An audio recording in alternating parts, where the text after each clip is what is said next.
আমাদের বিয়ের বন্ধনটা ভেঙে ফেলতে তুরাব ভাইয়া আজ নিজেই কুমিল্লা আসেন, সাথে খালামণিও। প্রথমে আমি বিষয়টা বিশ্বাস করতে পারিনি। ভাবলাম কৌতুক হয়তো, কিন্তু যেই খালামণির দিকে তাকালাম অমনি তিনি আমার দিকে একটা ডিভোর্স পেপার এগিয়ে দিয়ে বলেন, সানা, দুঃখিত আমি। তোদের ছোটকালের বিয়েটা আর সামনে এগিয়ে নিয়ে যেতে পারছি না। আসলে জানতাম না, বড় হলে ছেলে মেয়েদেরও যে নিজস্ব একটা অভিমত বা ইচ্ছা থাকে। তখন না জেনে না বুঝে তোর এবং তুরাবের বিয়েটা দিই। কিন্তু এখন বুঝলাম কতটা ভুল করে ফেললাম। বলেই অপরাধী ভঙ্গিতে একটা দৃঢ় শ্বাস ছাড়েন। আমি হতচকিতে তুরাব ভাইয়ার দিকে তাকাই। উনি মুখটা কেমন গম্ভীর করে অন্যদিক তাকিয়ে আছেন। ভাবটা এমনভাবে নিচ্ছেন ডিভোর্স পেপারে সাইন করাটা যেন কাজকলা। আমার বৃদ্ধ মাও পাশে ছিলেন। খালামণির থেকে এমন কিছু শুনতে হবে তা শুনতে তিনি মোটেও প্রস্তুত ছিলেন না। অবাক এবং বিস্ময় চোখে খালামণিকে বলেন, শাহিদা, এসব তুই কি বলছিস? বিয়ে ভাঙ্গবি মানে? বিয়েটা ভাঙ্গলে আমার মেয়ের কত বড় সর্বনাশ হবে ভেবে দেখেছিস? দ্বিতীয়বার ওকে আমি বিয়ে দিব কিভাবে? দ্বিতীয়বার বিয়ে দেবে কিভাবে মানে? এটা কেমন কথা বললে? ছোটবেলার বিয়ে এসব কেউ গোনায় ধরে? হা হা হা হা। সংসার করে না, কখনো একে অপরের সাথে আলাদা আলাপন করে না, এটাকে বিয়ে বলা যায় না। কাগজে কলমে বিয়ে হয়েছে, এখন কাগজে কলমে শেষ হবে। ব্যাস এটুকুই তো। সেটা নয়। তুই বুঝতে পারছিস না। সানার যে তুরাবের সাথে বিয়ে হয়েছে তা আশপাশের সবাই জানে। সবাই জানে তো কি হয়েছে? সবার জানা না জানা দিয়ে আমরা কি করব? ওদের আমরা না খাই, না ওদেরটা পড়ি। বুবু, তুমি খামোখা উটকো জিনিস নিয়ে ভাবো বেশি। উটকো কথা কই ভাবলাম, কিন্তু তোর সাথে আমার এমন তো কোনো কথা ছিল না প্রাপ্ত বয়স হলে দুজনের ডিভোর্স হবে। বরঞ্চ কথা ছিল ওদের প্রাপ্ত বয়স হলে তুরাবের হাতে সানাকে তুলে দেওয়া হবে। শাহেদা খানিক বিরক্তি নিয়ে বলেন, বুবু, লাইফটা ওদের, আমাদের নয়। মা খালামণির কথার পিঠে জবাব দেওয়ার আর কোনো ভাষা খুঁজে পেলেন না। বাকরুদ্ধ হয়ে স্তম্ভিতভাবে দাঁড়িয়ে রইলেন। আমার ভেতরটা দুমড়ে মুচড়ে যাচ্ছে। চোখের পানি কিনারে এসে টুপটাপ করছে। না পারি এখনই যেন কেঁদে দিই। কিন্তু এদের সামনে কেঁদেকুটে নিজের আত্মসম্মানকে বিসর্জন দেবার মতো মেয়ে আমি নই। এদের এমন স্বার্থপরতা, হীনন্যতাকে মনের ভেতর আগলে নিজেকে ছোট করতে ওরকম শিক্ষা নিয়ে বড় হইনি। মুখে সিরিয়াস ভাব এনে খুব শক্ত গলায় খালামণিকে আমি নিজেই বলে উঠলাম, বেশ তো, এত রিজনের কোনো দরকার নেই। ডিভোর্স চাচ্ছেন, সাইন করে দিচ্ছি। আমার ওমন শক্ত কথায় তুরাব ভাইয়ার মাঝে কেমন প্রতিক্রিয়া হলো তা জানি না। তবে খালামণি এবং মা বেশ অবাক হলেন। আমি কলম হাতে নিয়ে পেপারে সাইন করব এমতাবস্থায় তুরাব ভাইয়ার ফোন বেজে ওঠে। উনি হাত দিয়ে আমাদের থামিয়ে দিয়ে বাইরে চলে যান কথা বলতে। তুরাব ভাইয়া বাইরে যাওয়ার পরপরই খালামণি কেমন স্বাভাবিক হয়ে যান। কপালের ঘন ভাঁজটা মসৃণ করে মুখে একটা ইনোসেন্ট ভাব আনেন। বসা থেকে উঠে দাঁড়িয়ে সোজা মায়ের সামনে হাঁটু ভেঙ্গে বসেন। আর অসহায় কণ্ঠে বলেন, আমি খুবই দুঃখিত, বুবু। আমায় ক্ষমা করে দাও। কথা দিয়ে কথা রাখতে পারলাম না। ছেলে বড় হয়ে যে এমন হয়ে যাবে বুঝতে পারিনি। ওর কারণেই আসতে আজ বাধ্য হলাম। ও কোনো মেয়েকে নাকি ভালোবাসে, তাকেই বিয়ে করবে। অন্য মেয়েকে সংসারে আনলে ও মরে যাবে, এসব হেনস্থান বলে আমায় নিয়ে আসে।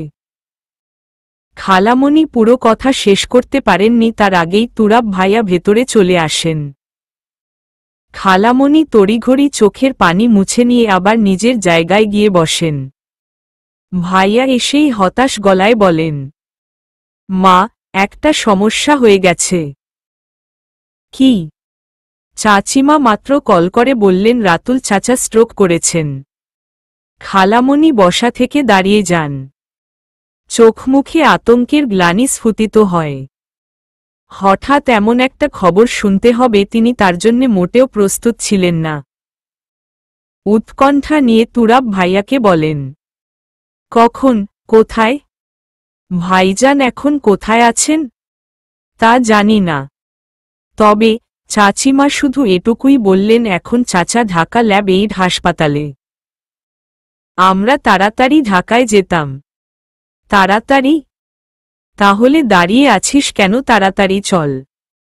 হঠাৎ কি হলো ভাইজানের? আচ্ছা, তোর বাবাকে কল করে এ ব্যাপারে জানিয়েছিস? না, বোধহয় চাচিমাই জানিয়ে দিয়েছেন এতক্ষণে। খালামণি আর কিছু না বলে এবার মায়ের দৃষ্টি দিকে ফেরেন। বলেন, বুবু, তোমার সাথে আমার পরে দেখা হবে। আমি এখন ঢাকায় চলে যাচ্ছি। শুনলে তো আমার ভাসুরের অবস্থা। বলেই খালামণি তুরাব ভাইয়ার হাত ধরে টেনে নিয়ে তরতর বাসা থেকে বেরিয়ে যান। খালামণি এবং তুরাব ভাইয়া চলে গেল। আর আমার সামনে পড়ে রইল ডিভোর্স পেপার আর একটি কলম। তবে আমি এই দুটো জিনিসের দিকে বেশিক্ষণ তাকিয়ে থাকতে পারিনি। তার আগেই আমার অবাধ্য চোখের জল চোখের দুকল দিয়ে গড়গড়িয়ে বেয়ে পড়ল। মা তাকিয়ে রইলেন আমার দিকে। তারপর তিনি আমার কাছে এসে কাঁধে আলতো হাত রেখে পাশে বসতে বসতে বলেন, মা রে, কপাল আমাদের খারাপ। সেদিন চারপাশ অন্ধকার দেখে তুই অবুঝ খুকিটাকে বিয়ে দিয়ে দিই। আর আজ এর পরিণাম এতটা ভয়ঙ্কর হবে ভাবতেই পারিনি। ক্ষমা করে দে মা আমাকে। আজ আমার জন্যে, শুধুই আমার জন্যে এমন পরিস্থিতি। মা সম্পূর্ণ কথা শেষ করার আগেই আমি মাকে আমার আষ্টেপৃষ্ঠে জড়িয়ে নিই। মনের ক্ষুদ্রকোণে ওই মানুষগুলোর উপর এক ঘৃণাভরা অনুভূতি নিয়ে বলি, তোমার কোনো দোষ নেই মা। সব দোষ ওই মানুষগুলোর, যারা স্বপ্ন দেখিয়ে স্বপ্ন ভেঙে দেয়। তোর খালামণির দোষ আছে? তা জানি না। তোর খালামণি তো বলল চাপে পড়ে এরকমটা করতে বাধ্য হচ্ছে। তাও জানি না। তবে পৃথিবীর দেখা ভালো মানুষগুলোও অভিনয় করতে জানে, যে অভিনয়ের মঞ্চে আমরা নীরব দর্শক। তাহলে তুই বলতে চাচ্ছিস তোর খালামণিই সব করতেছে? জানি না মা। বলেই মাকে ছাড়িয়ে উঠে দাঁড়াই। ধীর পায়ে হেঁটে আমার রুমে এসে দরজা লাগিয়ে দিই। ক্লান্তি অবসাদ শরীরটা নিয়ে আয়নার সামনে দাঁড়াই। গায়ে লাল চকচকে একটা কাতান শাড়ি জড়ানো, চুলগুলো গুপরি করা, চোখে গাঢ় কাজল, কপালে লাল টিপ, কানে লতা দুল, নাকে নাকফুল, হাতে কাচের চুড়ি। আজ এত সব সাজগোজের আয়োজন কাকে ঘিরেছিল? ওই মানুষটির জন্যে, যার সাথে সেই ছোটবেলায় মুখস্থ করা এক অর্থহীন শব্দে কবুল বলতে হয়েছিল। আর আজ কবুল শব্দটা ভেঙ্গে চুরে 3 খণ্ড অক্ষর ভাঙ্গনে রূপ নিল। মায়ের মুখ থেকে শোনা, তুরাব ভাইয়ার সাথে আমার বিয়েটা হয়েছিল কাকতালীয়ভাবে। আমার বয়স যখন 8 বছর, তখন আমার বাবা মারা যায়। বাবার মৃত্যুতে মা খুব ভেঙে পড়েন। আসলে আমাদের সংসারটা ছিল মধ্যবিত্তের। বাবা খুব কম মাইনের একটা সরকারি চাকরি করতেন। তাই বাবাকে হারানোর তীব্র শোকে মনে মনে আমাকে নিয়ে শঙ্কায় পড়েন, মা বাবা মরা এই মেয়েকে কে দেখবে, কে পড়াবে, তার ভবিষ্যৎ কি হবে, ইত্যাদি ইত্যাদি। এই কষ্টগুলো মায়ের হৃদয়ে তখন বেশিক্ষণ আর ঠাঁই পায়নি। তার আগেই আমার ছোট খালামণি এসে মাকে সান্ত্বনার বাণী শুনিয়ে দেন, সানাকে নিয়ে এত চিন্তার কিছু নেই। ওর ভবিষ্যৎ, পড়াশোনা, ওর দেখাশোনা সবটাই আমার উপর ছেড়ে দে। মা তখন কৌতূহল চোখে খালামণির দিকে তাকান শুধু। খালামণি মুখে হাসি টেনে মায়ের কাঁধে হাত রেখে বললেন, বিশ্বাস হয় না, তাই তো? ওর ভবিষ্যৎটা আমি তুরাবের হাতে তুলে দিব। সানাকে আমি তুরাবের বউ করব। সেই কথার তোরেই দুজন নাবালিকা মেয়ে এবং ছেলেকে বিয়ের পিঁড়িতে বসিয়ে দেয়, যারা কখনো বিয়ে নামক এই শব্দটির অর্থই বুঝত না। তুরাব ভাইয়ার তখন বয়স ছিল 10, তিনি আমার বছর 2 বড়। আমাদের বিয়ের পরপরই খালামণি ঢাকায় চলে যান। আর ঢাকায় গিয়ে আমার সকল ভরণপোষণ, আমাদের সংসারের খরচাপাতি সব প্রতি মাসে মাসে পাঠাতে থাকেন। মাও বেশ খুশি হতেন। আমার কপালে তখন চুম্বন এঁকে দিয়ে বলতেন, তুরাবের মতো একটা ছেলে যেন আমার মায়ের চাদক পাল। সত্যিরে তুই অনেক ভাগ্যবতী। আমি মায়ের এসব কথা শুনে শুধু হাসতাম, অর্থ বুঝতাম না। যখন ধীরে ধীরে বড় হতে থাকি তখন তুরাব নামের ওই মানুষটির প্রতি আমার হৃদয়ঙ্গনে এক অন্যরকম ভালো লাগা আরম্ভ হয়।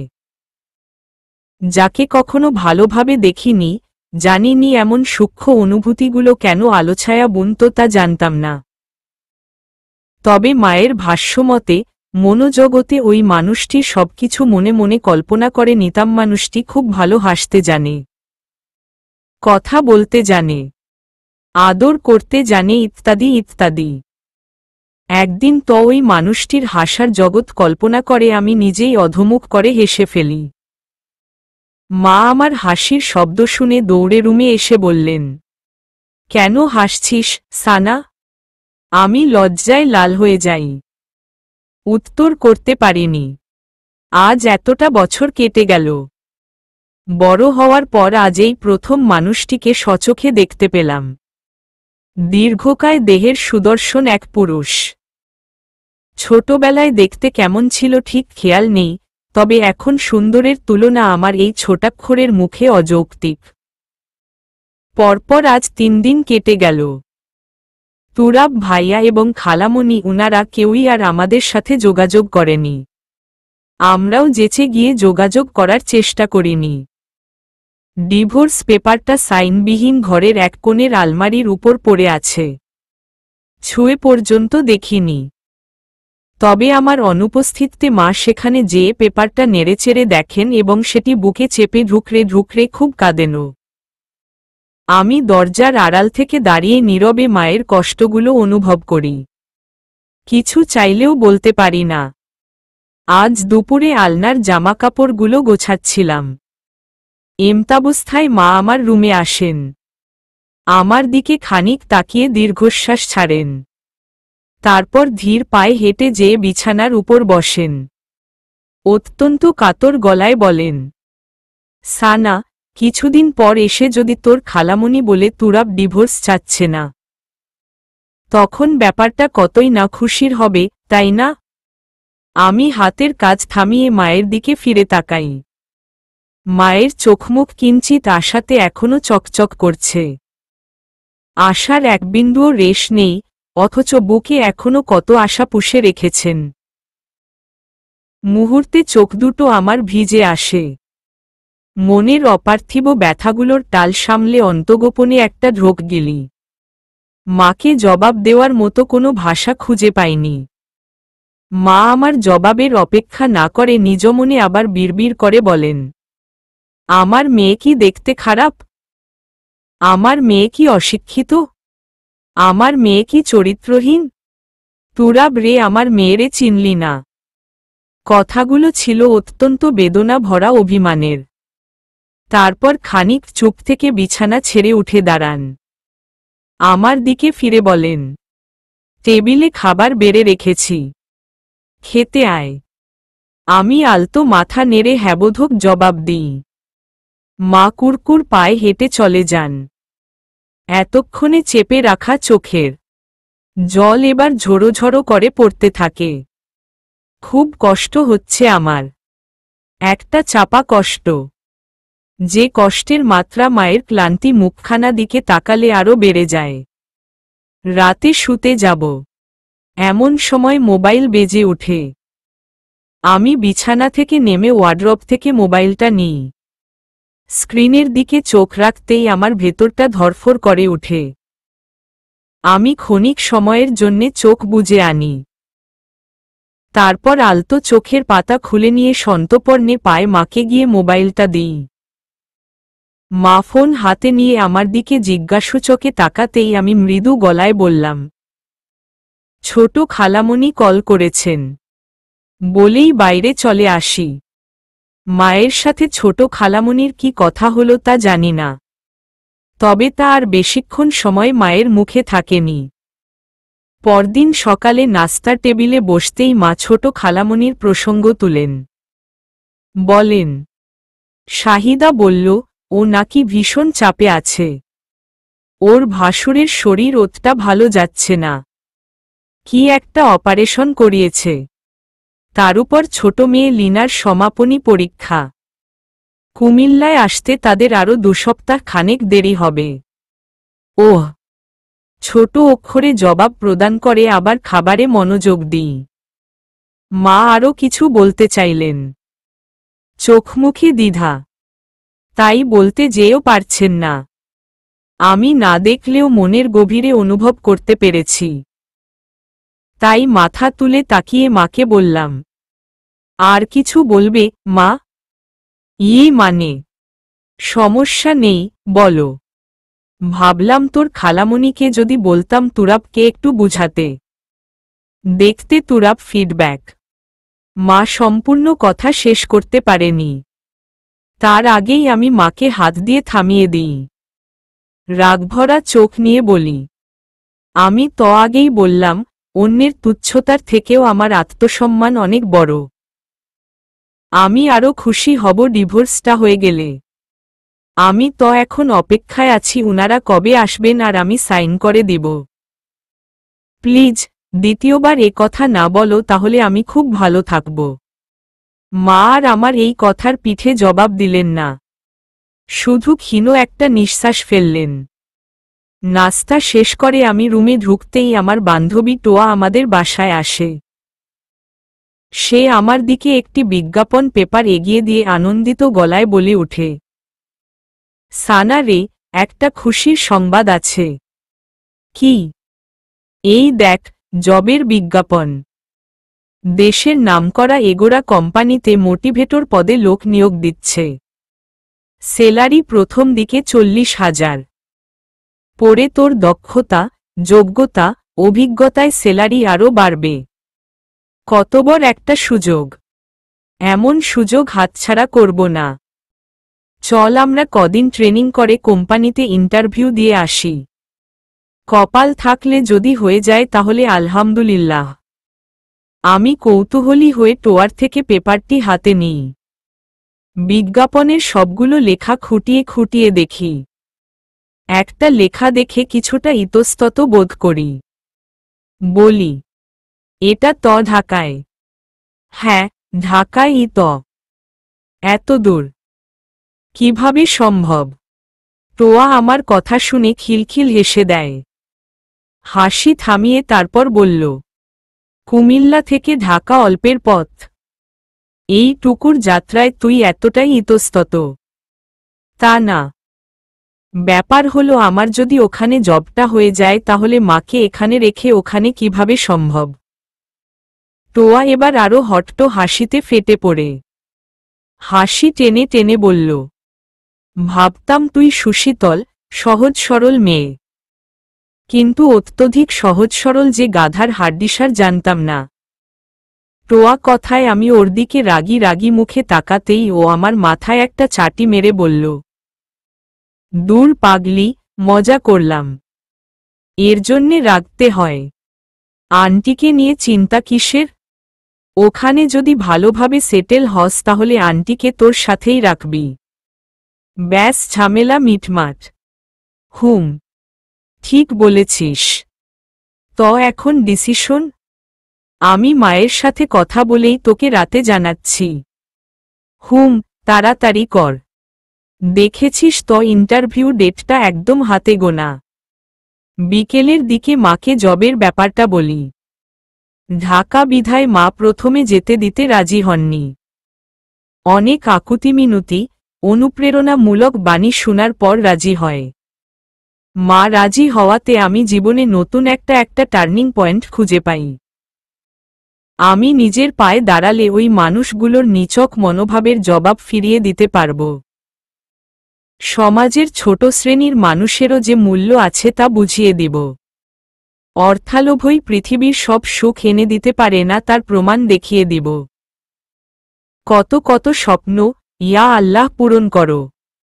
পরদিনই আল্লাহর নাম নিয়ে টোয়াকে সঙ্গে করে ঢাকায় রওনা করি। ঢাকা শহরটা আমি তেমন চিনি না। ছোটবেলায় খালামণির বাসায় একবার মায়ের সঙ্গে নাকি এসেছি। বড় হওয়ার পর ঢাকায় আজ এই দ্বিতীয়। আমি এবং টোয়ার একটা বান্ধবীর বাসায় উঠি। টোয়ার বান্ধবীও নাকি গ্র্যাজুয়েশন কমপ্লিটেড। সেও আমাদের সাথে ইন্টারভিউ দিবে। তারপর আমরা তিনজন মিলে মোটিভেটরের একটা শর্ট কোর্সে ভর্তি হয়ে যাই। কোর্সটা শেষ করতে করতে আমাদের ইন্টারভিউয়ের ডেট ঘনিয়ে আসে। ধানমন্ডির এগোরা ব্রাঞ্চে আমাদের ইন্টারভিউ টাইম ফিক্সড হয়। সেখানে আমরা তিনজনই যথাসময়ে পৌঁছাই। প্রথম ইন্টারভিউ ছিল টোয়ার বান্ধবী রিনতির। আমি আর টোয়া বাইরে দাঁড়িয়েছিলাম। রিনতির ইন্টারভিউ শেষ হলে সে বেরিয়ে আসে। বাইরে এলে সে মুখটা কেমন গম্ভীর করে ফেলে। আমি এবং টোয়া তাকে দেখামাত্রই তার দিকে এগিয়ে যাই। হতাশ হতাশ গলায় বলি, কি রে, প্রশ্ন কি খুব জটিল ছিল? রিনতি আমাদের কথার জবাব না দিয়ে টোয়ার হাতে থাকা মাম বোতলটা এক সপাটে টান দিয়ে গদগদ করে বোতলের পুরো পানিটা শেষ করে দেয়। তারপর জোরে একটা দম ছেড়ে বুকে হাত রেখে হাঁপিয়েও বলল, প্রশ্ন জটিল না, স্যারের কথার ধরন জটিল। ব্যাটা একটা গাইচ্ছা। যে লেভেলে কথা বলে প্রশ্নের থেকেও কথা জটিল মনে হয়। আমার তো গলা একদম শুকিয়ে খড় হয়ে গেছে। মনে হয় না আমাকে ইন্টারভিউতে সিলেক্ট করবে। কেন? আরে, যে জোরে থ্রেট কি দিয়া বের করে দিছে। ব্যাটার খুব তেজ। টোয়া ভেতরে ভেতরে একটু ভয় পায়। কারণ নেক্সট তার পালা। আমি টোয়ার মনের ভয় জোরতা কাটিয়ে দিতে রিনতির বিষয়টাকে হাসিতে উড়িয়ে দিই। হাসতে হাসতে বলি, তোমার উত্তর করা ভুল ছিল। হয়তো দাঁতভাঙা উত্তর করছো তাই স্যারের রাগ উঠেছে। টোয়ার দিকে ফিরে বললাম, টোয়া, এত টেনশন নিস না। ইনশাল্লাহ ভালোই হবে। মনে সাহস রাখো। টোয়াকে বুঝাই, কিন্তু ভেতরে ভেতরে আমিও ভয় শেষ। টোয়ার ইন্টারভিউ শেষ হয়। ভাবলাম সে অন্তত ভালো কিছু নিয়ে আসবে। হলো উল্টোটা। রিনতির থেকে সে আরও বেশি ভয় পেয়েছে।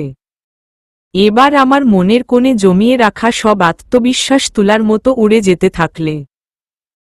আর ওই খচ্চর ব্যাটার তেজ মুখখানা দেখতে আমারও ভেতরটাও গিজগিজ করে উঠল। অবশেষে আমারও ডাক পড়ে যায়। যাওয়ার সময় টোয়া আমার হাত শক্ত করে ধরে বলল, আমার বিশ্বাস তুই পারবি। মনে সাহস এবং আত্মবিশ্বাস ধরে রাখো। টোয়ার কথায় মাথা নেড়ে আমি ধীর পারে ইন্টারভিউ কক্ষের দরজায় হাত রাখি। দরজা ঠেলে ভেতরে উকি দিয়ে বলি, may I come in, sir? লোকটি মাথা নুয়ে কি একটা ফাইল দেখতেছিল। তাই পূর্বানুসারে মাথা রেখেই জবাব দেয়, ইয়েস, কাম ইন। আমি মিনমিন পায়ে ভেতরে ঢুকি। আর টেবিলের দিকে পা বাড়াতে থাকি। সাথে একগাটটি ভয়, জোরতা, সংকোচ তো আছেই। টেবিলের কাছে আসতেই লোকটি মাথা তুলে, প্লিজ সিট ডাউন বলবে, কিন্তু তার বলা হলো না। লোকটি আমার দিকে তাকাতেই আমার চোখ দুটো গোল আলুর মতো আটকে যায়। আমার চোখজোড়া শুধু গোল আলু নয়, যদি সম্ভব হতো তাহলে মাটির সাথে মিশে যেয়ে আমি নিজেকে হারিয়ে ফেলতাম। থরথর পায়ের কাঁপুনি, বুকের ভেতর ধুকপুক, মাথায় শূন্যতা নিয়ে তুরাব ভাইয়ার সামনে দাঁড়িয়ে আছি। ইন্টারভিউটা না দিয়ে চলে আসলি, এটা মোটেও ঠিক করিসনি। এগোরাতে ইন্টারভিউ দেওয়ার সুযোগ যখন তখন আসে না। যদি একবার টিকে যেতিস তাহলে লাইফ একদম সেটেল হয়ে যেত।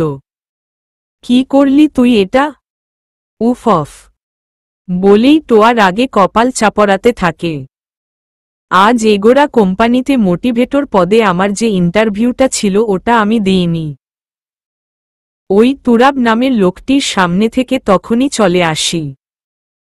একটা ছোটখাটো চাকরি করব, তারপরও এই অমানুষটার সামনে এসে কখনোই দাঁড়াব না। জানি ইন্টারভিউ স্পটে কাজটা করা আমার একদমই ঠিক হয়নি, এছাড়া আমার উপায় ছিল না। আর এ নিয়েই টোয়া আমার উপর অগ্নিশর্মা।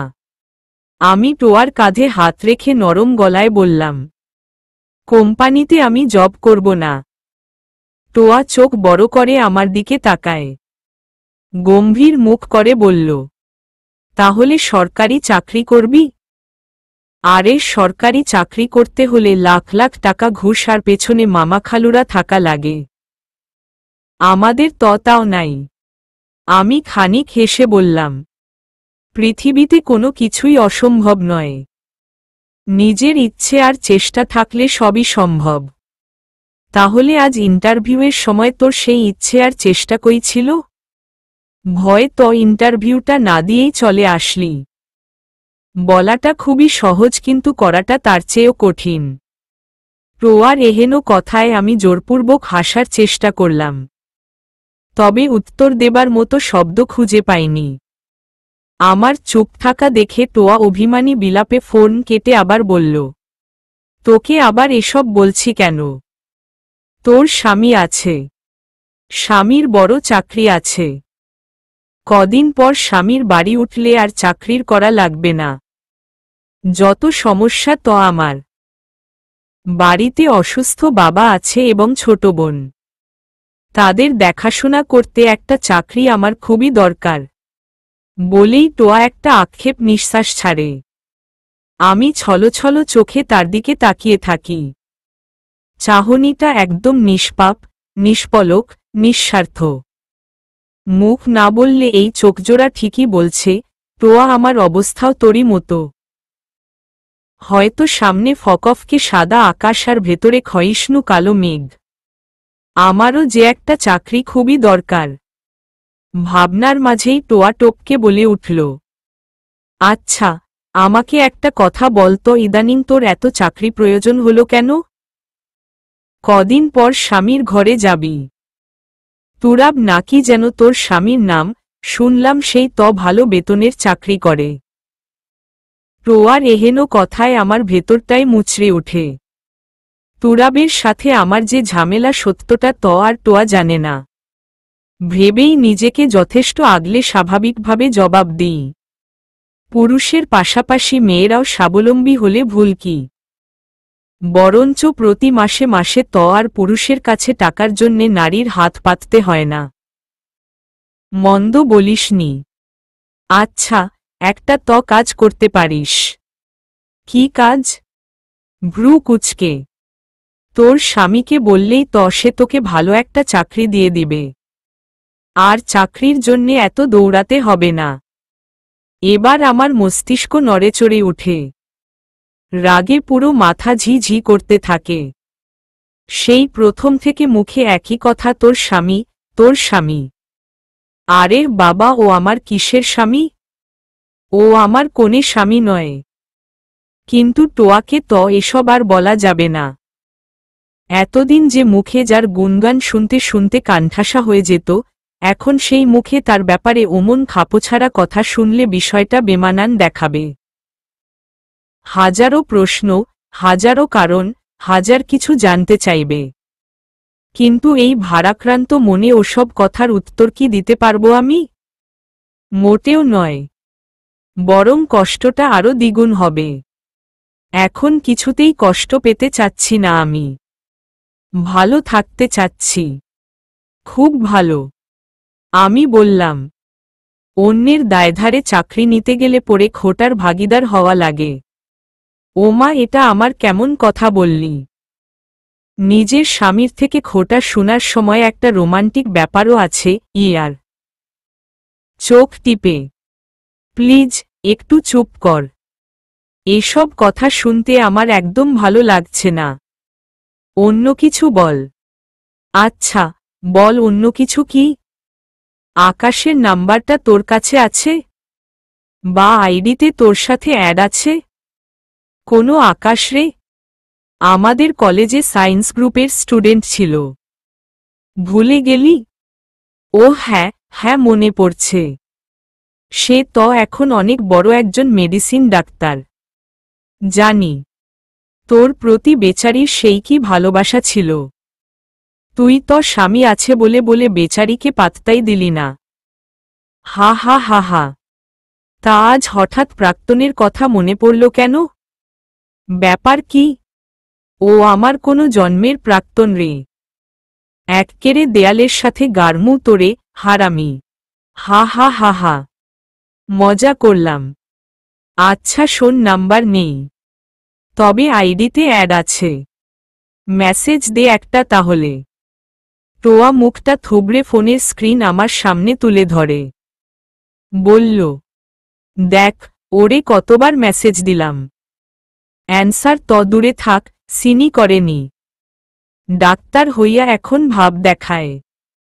আমার মেরুদণ্ড বরাবর একটা শীতল হিম বয়ে যায়। আকাশ টোয়ার মেসেজের একটা উত্তরও করেনি। টোয়া তো একসময় তার ক্লাসমেট ছিল। মানুষ যতই ভালো পজিশন, ভালো স্থান অ্যাচিভ করুক, স্কুল, কলেজ, ভার্সিটি লাইফের বন্ধুদের ভুলে যায় না। আচ্ছা, ভুলে যেতেও অস্বাভাবিক কি? তুরাব ভাইয়ার আজ গাড়ি, বাড়ি, জব সব থাকায় তো আমাদের মতো মেয়েদের উনার মানুষই মনে হয়নি।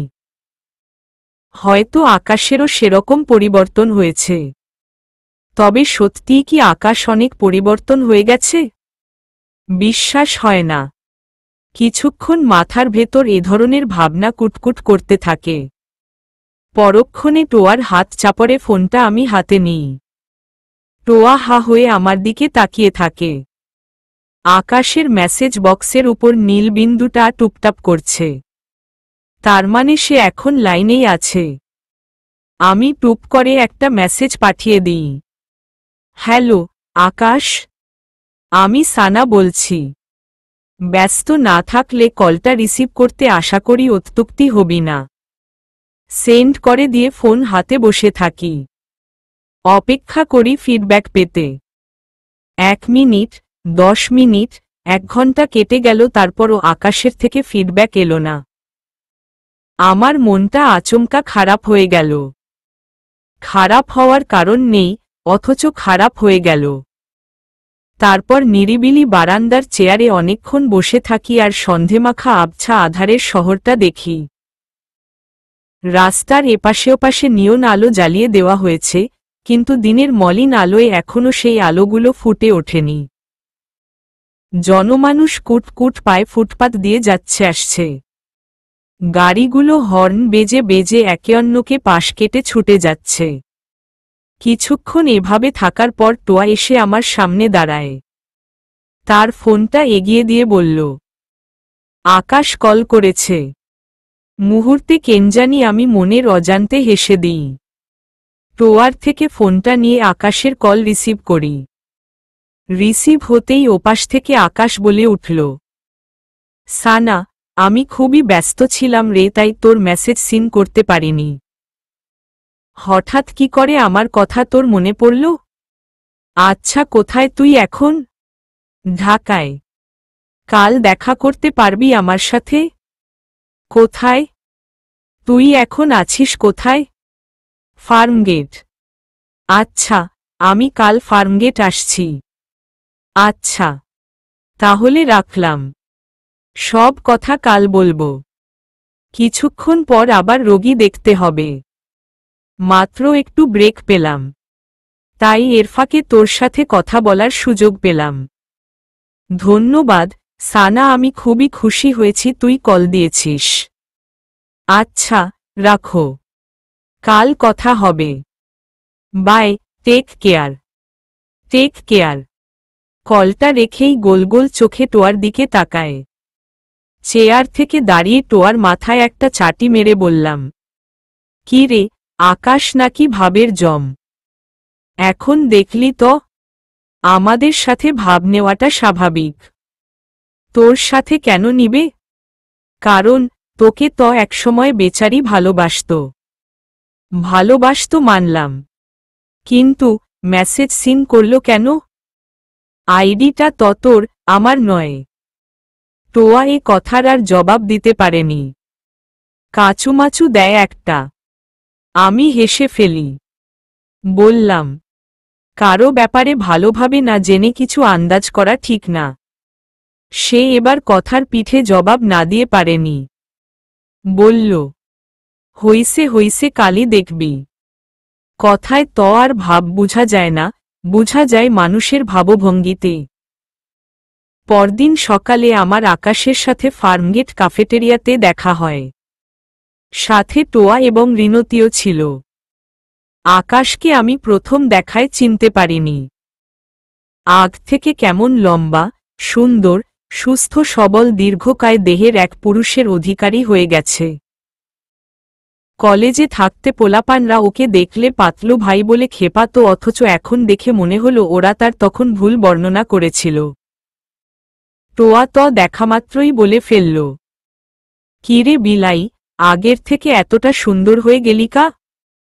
কি ক্রিম মাখোস আবার? আমারে একটু ক, আমিও মাইখাতোর মতো সুন্দর হমু। ওর কথা শুনে আমি এবং রিনতি খিলখিল হেসে দিই। আকাশও হাসে, তবে নিঃশব্দে। তারপর আমরা চেয়ারে বসে পড়ি। চেয়ারে বসতে গিয়েই টোয়া আরেকটা ঝামেলা বাঁধিয়ে দেয়। সেটা আকাশকে নিয়ে। আকাশকে আঙ্গুল উঁচিয়ে বলল, এই গর্দব কলেজ লাইফের পোলাপান রে মানুষ ভুইলা যায় কত? আকাশ সামান্য থতমত খায়। আমতা আমতা করে ভার গলায় বলল, না। তাইলে তুই আমারে ভুললিকা? কই ভুললাম? টোয়া তার ফোনটা আকাশের সামনে তুলে ধরে আর খরখর গলায় বলতে থাকে, দেখ, কতগুলা তোরে মেসেজ দিলাম, এমনকি তোর পোস্টে ও কমেন্ট করেছি, তারপরও তুই রিপ্লাই দেসনি। ডাক্তার হইয়া তো আমাগরে একেবারে ভুইলাই গেলি। না না, হ্যাঁ, কেমন কথা? কাউকে ভুলিনি। আমি আকাশের দিকে তাকাই। টোয়ার বলা উক্তিগুলো আকাশের সাথে সম্পূর্ণ মিলেনি। আকাশের কোনো অহংকার নেই। সে আগের মতোই সহজ সাবলীল, তবে আগ থেকে খানিক গম্ভীর হয়ে গেছে। কথা কম বলে। আর কথা কম বলতে প্রত্যেক ডাক্তারই চেষ্টা করে। কথা কম বললে মস্তিষ্ক সুস্থ থাকে। আর ঠান্ডা শীতল মস্তিষ্ক রোগীদের সেবার জন্যে খুবই গুরুত্বপূর্ণ পয়েন্ট। এতে রোগীদের খুব ধৈর্য সহকারে ভালো সেবা দেওয়া সম্ভব হয়। খাওয়া দাওয়ার প্রক্রিয়া শেষ হলে আকাশ নিজ থেকে বলে উঠল, টোয়া, তোরা একটু সাইডে যেতে পারবি? আমি সানার সাথে একান্ত পার্সোনাল একটু কথা বলতে চাচ্ছি।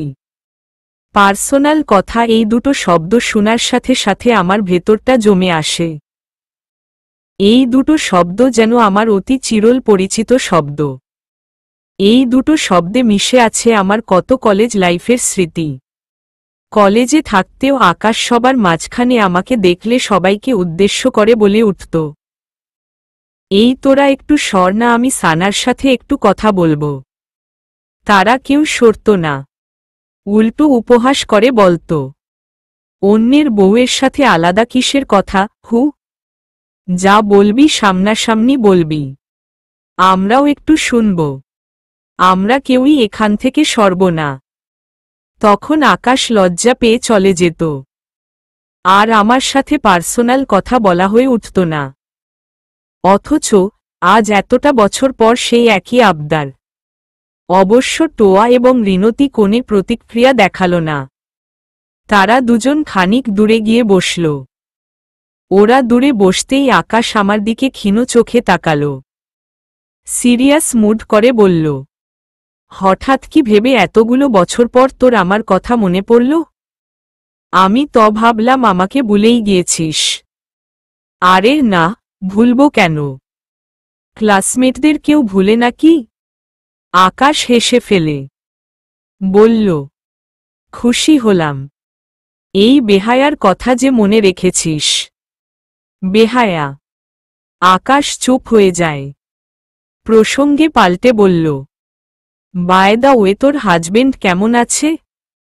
সংসার তো শুরু করেছিস না? আমি ছলছল চোখে আকাশের মুখখানে তাকাই। কোনোমতে উদাসভাবে জবাব দিই, হ্যাঁ এই তো। আচ্ছা। আকাশ, হু, একটা কথা বলবো যদি কিছু মনে না করিস। অফকোর্স, বল। আমাকে একটা চাকরি ম্যানেজ করে দিতে পারবি? এই যেমন ধর স্কুলে অথবা কলেজের শিক্ষকতা পেশায় হলেও চলবে। জানিসই তো গোড়ার লোক ছাড়া এসব চাকরিতে জয়েনিং হওয়া আকাশ কুসুম। তুই তো আমার পরিচিত। তোর সাথে অনেকেরই হয়তো হাত আছে, তুই চেষ্টা করলে আমাকে। আকাশ আমার কথা শুনে কেমন বোধ করল তা জানি না, তবে খুব সহজসাবলীলভাবে বলল, সত্যিই চাকরি করবি? হ্যাঁ আকাশ, এই জন্যেই তোর সাথে দেখা করতে এসেছি। আচ্ছা, আমি দেখছি কি করা যায়। তুই টেনশন নিস না। ধন্যবাদ আকাশ। বন্ধুদের ধন্যবাদ দেওয়া লাগে না। তা আর কি অবস্থা তোর? বল।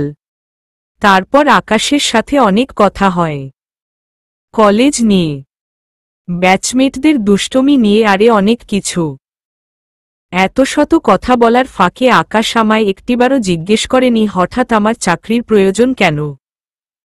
অন্য কেউ হলে এমন প্রশ্ন নির্ঘাত করে আসত, কিন্তু আকাশ তা করেনি। আকাশের এই গাম্ভীর্য গুণটা আমার খুবই ভালো লাগে। ওর এই গুণের জন্যে আজও আমি ওকে ভুলতে পারিনি। তারপর কথাবার্তা শেষ হলে আমরা বাসায় ব্যাক করি। ঢাকায় আসলাম আজ সপ্তাহ খানেক হল।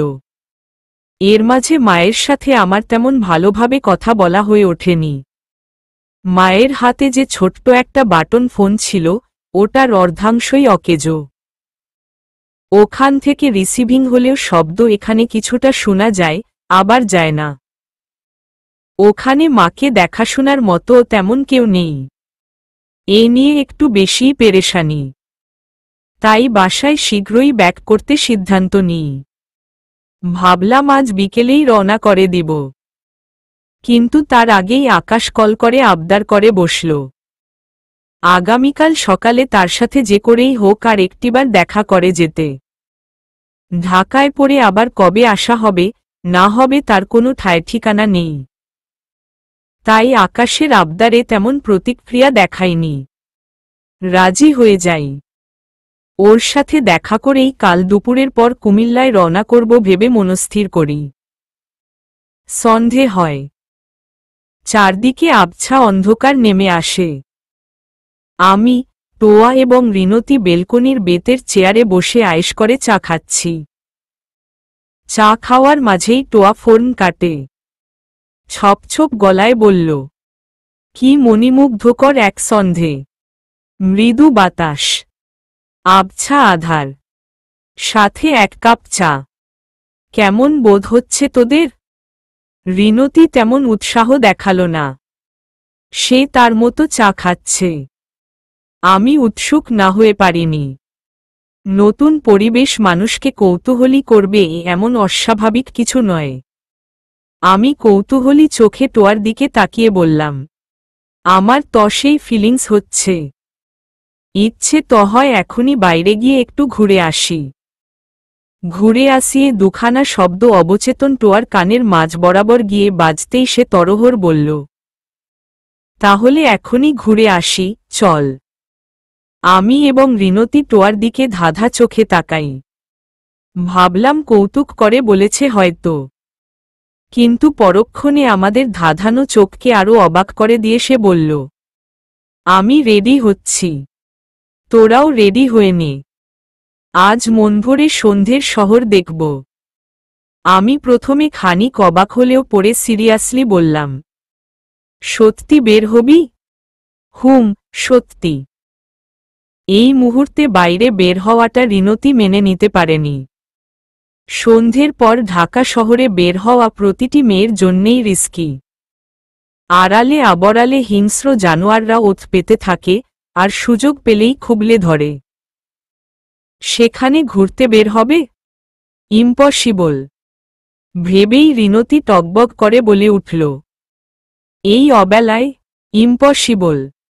যেতে ইচ্ছে হলে কাল সকালে বের হোস।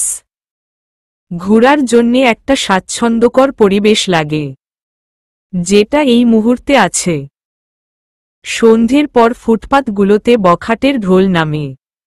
মেয়ে মানুষের অসময়ে বাসা থেকে বের হওয়া ঠিক না। আমি কখনোই সন্ধ্যের পর বের হইনি। যদি খুবই আর্জেন্ট প্রয়োজন হয় তখন বাবা বা ভাইয়ার সাথে বের হই। উফস, কিছু হবে না রে বাবা। তুই তো কোনো সময় সন্ধ্যের পর বের হোসনি, তাই এমনটা বোধ হচ্ছে। আজ আমাদের সাথে বের হ, তারপর দেখবি তোর এমন চাপা দ্বিধা মুছে গেছে। কিন্তু? আর কোনো কিন্তু নয়। আয় ত।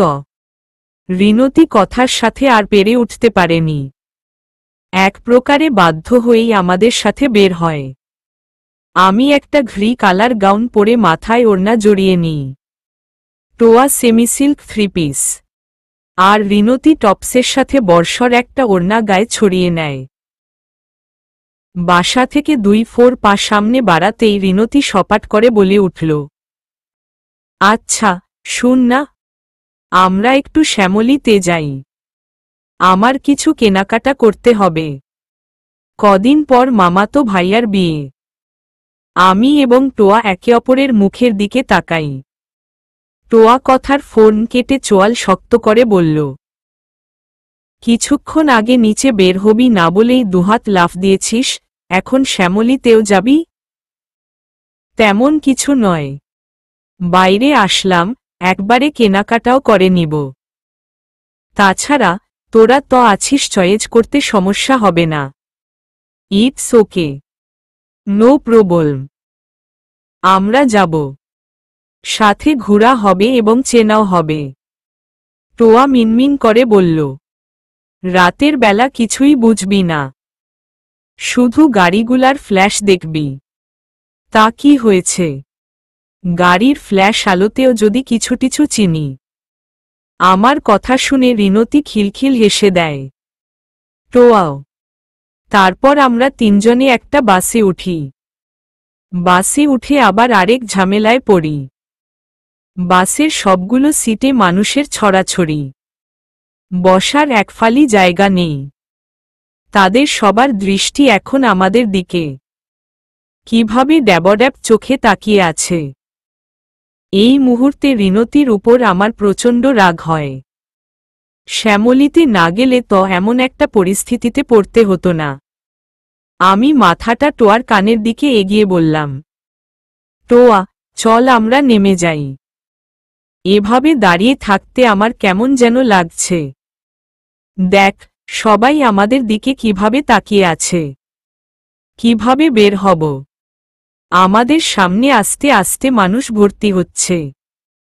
এখন নামতে গেলে সবার ঢলারলি খেয়ে বেরিয়ে আসতে তবে। তার চেয়ে ভালো কয়েক মিনিট একটু কষ্ট করে দাঁড়িয়ে থেকে শ্যামিলি পৌঁছাতে পারলেই হলো। কিন্তু আমরা মেয়ে মানুষ বাসে এভাবে দাঁড়িয়ে থাকাটা। সম্পূর্ণ কথা শেষ করার আগেই টোয়া হাতে চাটি মেরে আমায় থামিয়ে দিয়ে বলল, ঢাকায় এরকমই। মেয়েরা দাঁড়িয়ে যেতে পারে, শুধু নিজের সংকোচ, দ্বিধা নিয়ন্ত্রণে রাখতে হয়। তারপর আর কি টোয়ার কথা মেনে নিয়েই দাঁড়িয়ে দাঁড়িয়ে শ্যামলী পৌঁছাই।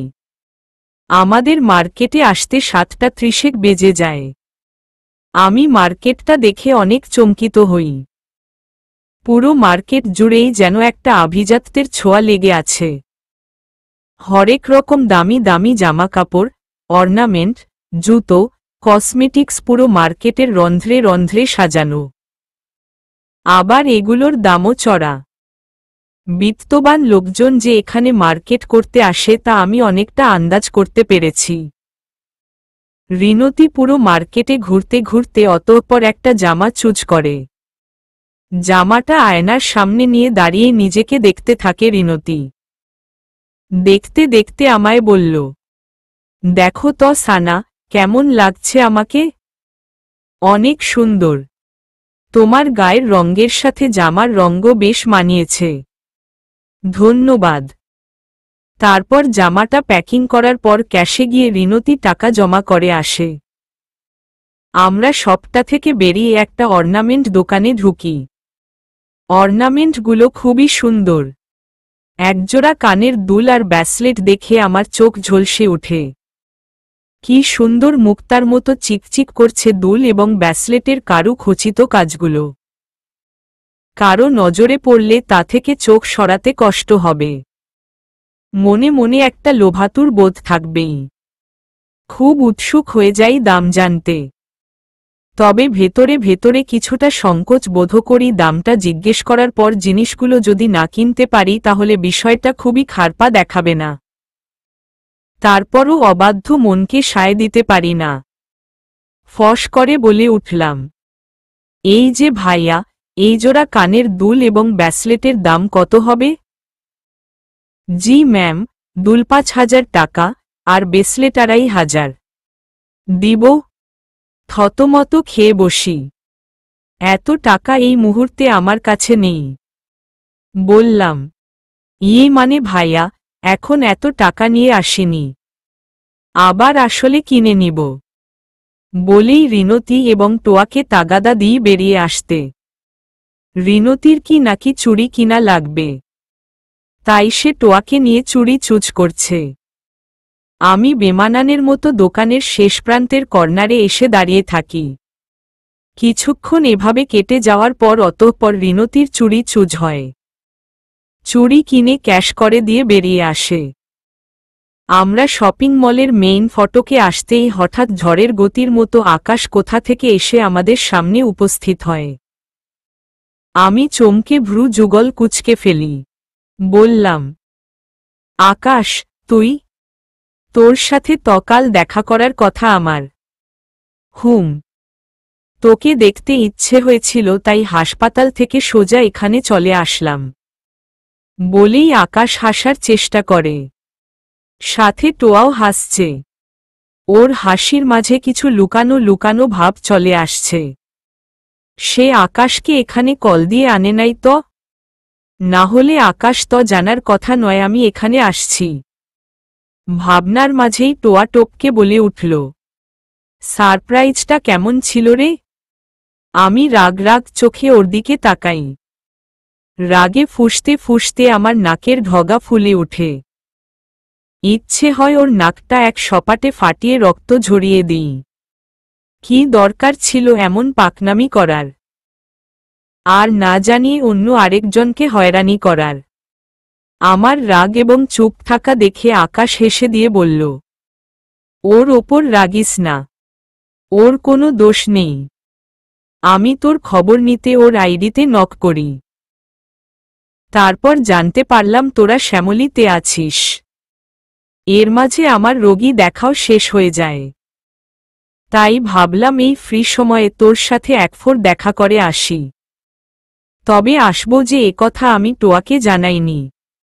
না জানিয়ে চলে আসি। ক্ষমা কর এবার। একদম বলেই আকাশ অপরাধ ভঙ্গিতে কানে হাত রাখে। আমি আর বেশিক্ষণ রাগ ধরে রাখতে পারিনি।